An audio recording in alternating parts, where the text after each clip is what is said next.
ಎಲ್ಲರಿಗೂ ನಮಸ್ಕಾರ. ನಮ್ಗೆ ಈಶ್ವರ ಯಾವಾಗಲೂ ಲಿಂಗ ರೂಪದಲ್ಲಿ ಕಾಣ್ತಾನೆ, ಆದ್ರೆ ಇಲ್ಲಿ ವಿಶೇಷವಾಗಿ ಮೂರ್ತಿ ರೂಪದಲ್ಲಿದ್ದಾನೆ.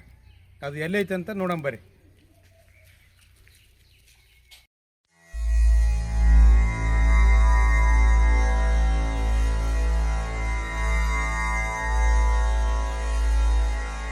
ಚಂದ್ರಚೂಡ ಶಿವಶಂಕರ ಪಾರ್ವತಿ ರಮಣ ನಿನಗೆ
ಚರ್ಮಾಂಬರಧರ ಚಂದ್ರಚೂಡ ಶಿವಶಂಕರ ಪಾರ್ವತಿ ರಮಣ ನಿನಗೆ.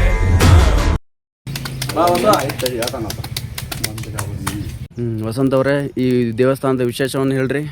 ಯಾವ ಊರಿದು? ಸರ್, ಇದು ಲಿಂಗಸೂರು ತಾಲೂಕು, ರಾಯಚೂರು ಜಿಲ್ಲಾ, ಮುದ್ಗಲ್ ಘಟಕ, ಕನ್ನಾಪುರಟ್ಟಿ ಅಂತ ಹಳ್ಳಿ ಇದು. ಮೊದಲ ಈ ಪರಮಾನಂದ ಹೊರದೇಶದಾಗ ಭೂಲೋಕದಾಗ ಇದು ಮಾಡ್ತದಂತ, ಪಾಪ ಕಾರ್ಯಗಳನ್ನೆಲ್ಲ ನಡೆಸಿ ಭೂಲೋಕ ಬಿಟ್ಟು ಇಲ್ಲಿಗೆ ಬಂದಿದ್ದ. ಇಲ್ಲಿ ಬರ್ಬೇಕಾದ್ರೆ ಇಂದೊಂದು ಗುಡಿ ಸರ್, ಅಲ್ಲಿ ಭೂತಾಳ ಸಿದ್ಧನ ಗುಡಿ ಅಂತೇಳಿ. ಆತನಿಗೂ ಕೂಡ ಇಲ್ಲಿ ಕರ್ನಾಟಕಕ್ಕೆ ಬಂದಿದ್ದ.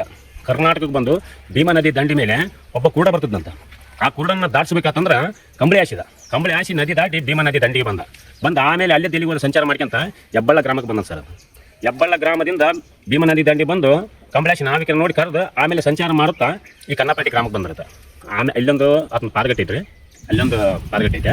ಹಂಗಾಗಿ ಅದು ಇಲ್ಲೇ ಒಂದು ಏನು ಕನ್ನಾಪುರಟ್ಟಿಯ ಒಂದು ಏನು ಜನರ ಒಂದು ವಿಶ್ವಾಸ ಇಟ್ಟು ಬಂದು ಜನ ಒಂದು ರೋಗ ರುಜಿನಗಳಿಂದ ಬಳಲುತ್ತಿದ್ದ ಆಶೀರ್ವಾದ ಮಾಡಕ್ಕೆ ಬಂದು ಆತ ಇಲ್ಲೇ ಕಾಯ ಮುಳ್ಕೊಂಬಿಟ್ಟ.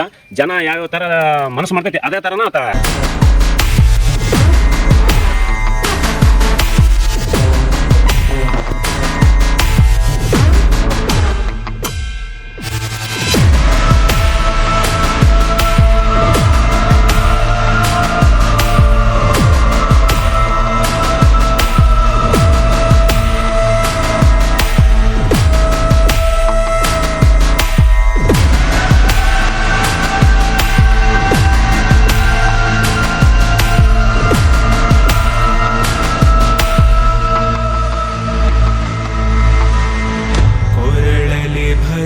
ಮರುದ್ರಾಕ್ಷವ ಧರಿಸಿದ ಪರಮ ವೈಷ್ಣವನು ನೀನೆ. ಗರುಡ ಗಮನ ನಮ್ಮ ಪುರಂದರ ವಿಠಲನ